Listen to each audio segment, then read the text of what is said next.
Hello बच्चों, कैसे हो आप लोग। उम्मीद करते हैं अच्छे होंगे। तो आज हम physics class 9th wave motion chapter लेकर के आए हैं। उसको अच्छे से एक्सप्लेन करेंगे। आप लोग देखिए उसका define types of wave motions कैसे एक्सप्लेन करते हैं।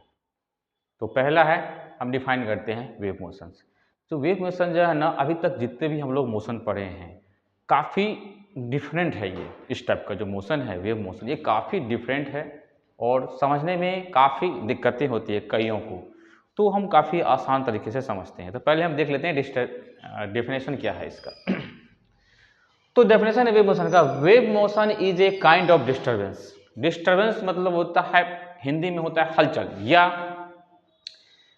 डिस्प्लेस होना। ठीक है, डिस्टर्बेंस एक तरह का विक्षोभ पैदा करना। Disturbance which travel through a medium, जिसको ट्रेवल करने के लिए मीडियम चाहिए, due to repeated vibrations of the particles. यानी पार्टिकल जो है जब तक उसमें वाइब्रेशन नहीं आएगा तब तक जो है वेव जनरेट नहीं होगी of the particles of the medium about their mean positions. और जो वाइब्रेशन होना चाहिए वो मीन पोजिशन के इर्द गिर्द होना चाहिए। जैसे जब हम तालाब में पत्थर फेंकते हैं तो देखते हैं कि इस तरह का एक लहर आ जाती है। देखिए टॉप व्यू है, इस तरह का लहर आ जाता है, पूरे तालाब में ये फैल जाता है धीरे धीरे। और यहाँ पर जो है उसका ये टॉप व्यू है, मतलब ये फ्रंट व्यू है। तो उसको जब हम फ्रंट से देखेंगे तो इस टाइप का नज़ारा कुछ नज़र आता है। एक तरह से तो हम वाटर पर भी हम लेयर मान लें, पानी में तालाब में वाटर का लेयर है। ये भी एक वेव मोशन का एग्जाम्पल है। तो ये ऊपर वाला जो मीन पोजिशन, इसको हम मीन पोजिशन बोलते हैं। इसका जो मीन पोजिशन है, ये जो डॉट लाइन है, इसको बोलते हैं मीन पोजिशन। ठीक है, ये एक्सट्रीम पोजीशन, ये भी एक्सट्रीम पोजीशन। मीन पोजीशन से ऊपर जो लेयर जाती है उसको बोलते हैं क्रिस्ट, और मीन पोजीशन से डाउन जो होता है उसको बोलते हैं टफ।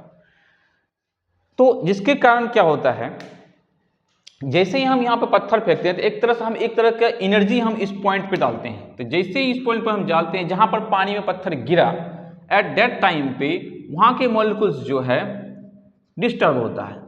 एक ऊपर जाता है, एक साइड में जाता है, वो दूसरे को डिस्पर्स करता है बगल वाले को। फिर यहाँ पर उसके बगल वाला जो मॉलिक्यूल्स है वो भी उसको डिस्टर्ब करके, इसको भी डिस्टर्ब करके फिर अपनी जगह पे वापस मेन पोजीशन पे आ जाता है। फिर उसके साइड में जो मॉलिक्यूल्स है वो भी उसको थोड़ा धक्का दे करके, और इसको भी थोड़ा सा धक्का दे करके वो अपनी जगह पे आ जाता है। यानी कि जितने भी पार्टिकल का जो मोशन है, यानी मीडियम यहाँ पर वाटर है, तो वाटर के जो मॉलिक्यूल्स है वो ओनली फॉर डिस्टर्बेंस होता है। कोई भी पार्टिकल जो है, वाटर का जो पार्टिकल्स है वो एक जगह से दूसरी जगह नहीं जाते हैं। अपनी मीन पोजीशन से इर्द गिर्द, ये जो मीन पोजीशन इस लाइन के ऊपर नीचे करके वापस अपनी जगह पे आ जाते हैं, मीन पोजीशन में आ जाते हैं। जैसे इस फिगर में देख सकते हैं, वाटर का जो मॉलिक्यूल्स है वो जस्ट थोड़ा सा इधर डिस्प्लेस होगा, थोड़ा सा इधर डिस्प्लेस होगा, और फिर अपने मीन पोजीशन पे सेंटर पे आ जाएगा। ये सीरीज पूरे तालाब में चलती रह जाती है। हर एक मॉलिक्यूल जो है हैंड ओवर, यहाँ पे लिखा हुआ है the disturbance being hand over करता है from one particles to the next. तो वाटर के जो मॉलिक्यूल्स हैं, एक मॉलिक्यूल्स दूसरे मॉलिक्यूल्स को जो डिस्टर्बेंस है उसको हैंड ओवर करके वापस अपनी जगह पे आ जाता है। तो वेव मोशन में जो है किसी भी पार्टिकल का जो मोशन है, कोई मीडियम का जो पार्टिकल्स है उसका डिस्प्लेसमेंट नहीं होता है, जिसके कारण एक तरह से हम ये भी बोल सकते हैं कि this type of motion of energy equal the wave motions. अगर यहाँ पे थोड़ा सा फ्लैशिंग आ रही है तो यहाँ पर हम लिखा हुआ है काइंड ऑफ डिस्टर्बेंस, DISTURBANC। यहाँ पर थोड़ा सा लाइट का फ्लैशिंग आ रहा है इसलिए हम बोल देते हैं, यहाँ पे लिखा हुआ है काइंड ऑफ डिस्टर्बेंस। ओके, तो यही है हमारा वेव मोशंस। तो एक तरह से इसमें क्या होता है, एनर्जी का मोशन होता है। पार्टिकल अपनी जगह पर ही रहते हैं, अपनी जगह से डिस्प्लेस नहीं होता, ओनली फॉर डिस्टर्बेंस, विक्षोभ होता है। एक दूसरे को हैंड ओवर किया, दूसरा तीसरे को किया, और तीसरा चौथे को किया, वापस अपनी जगह पर आ गया। तो इस तरह से पूरे तालाब में एक इस टाइप का एक सीरीज फैल जाता है, जिसको कि हम वेव मोशन का नाम देते हैं।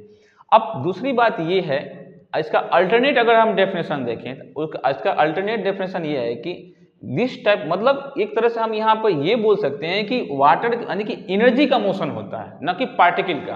वाटर के जो मॉलिक्यूल्स हैं उसका डिस्प्लेसमेंट नहीं होता है, ओनली फॉर एनर्जी का डिस्टर्बेंस होता है और एक जगह से दूसरी जगह जाते हैं। तो हम इसको वेव मोशन को अल्टरनेट डेफिनेशन ये भी दे सकते हैं कि wave motion is a type of motion of energy.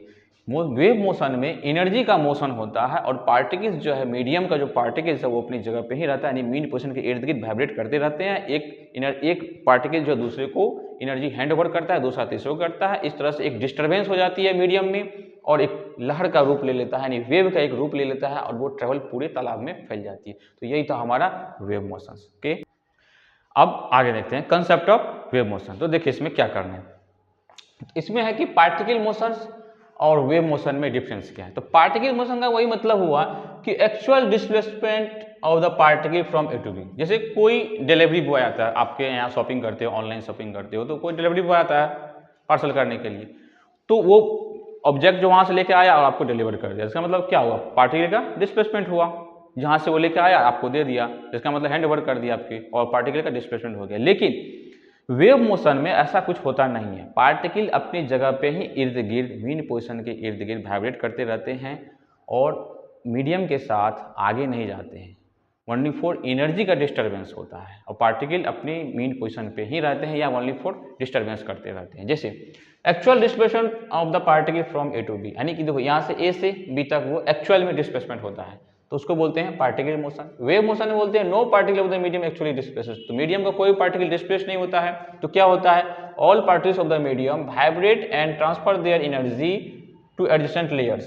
सभी पार्टिकल्स जो है, अगर वाटर की बात करें, वाटर में जितने मॉलिक्यूल्स हैं सभी क्या करता है, एक दूसरे को, एक मॉलिक्यूल्स दूसरे मॉलिक्यूल्स को एनर्जी का ट्रांसफर कर देता है और वो अपने मीन पोजीशन पे वापस अपने जगह पे आ जाता है। ओनली फॉर मीन पोजीशन इर्द गिर्द जा करके वापस अपनी जगह पे आ जाता है। इट्स कॉल्ड एज द, तो this type of motion of energy called as the wave motion. एक एग्जांपल हम लिए, जनरल एग्जांपल है, मान लो कुछ ईंटा जो है, ब्रिक्स को हम थोड़े थोड़े डिस्टेंस पर रखते हैं वर्टिकल करके, और एक ईंटा को आप धकेल दो तो देखो कि ईंटा के गिरने की एक सीरीज लग जाती है। मतलब एक ईंटा गिरा, दूसरा को, दूसरा तीसरा को, तीसरा चौथा को, चौथा, इस तरह से अंत तक वो एनर्जी ट्रांसफर होता है। कोई भी ब्रिक्स जो अपनी जगह से डिस्प्लेस नहीं होता है, ओनली फॉर एक एनर्जी का एक सीरीज लग जाता है। इसी को हम लोग बोलते हैं डिस्टर्बेंस मीडियम। तो यानी कि कोई पार्टिकल अपनी जगह पर नहीं हिलता है, ओनली फॉर ये अपनी एनर्जी को ट्रांसफर करता है। This type of motion is called the, this type of motion of energy is called the wave motion. Okay.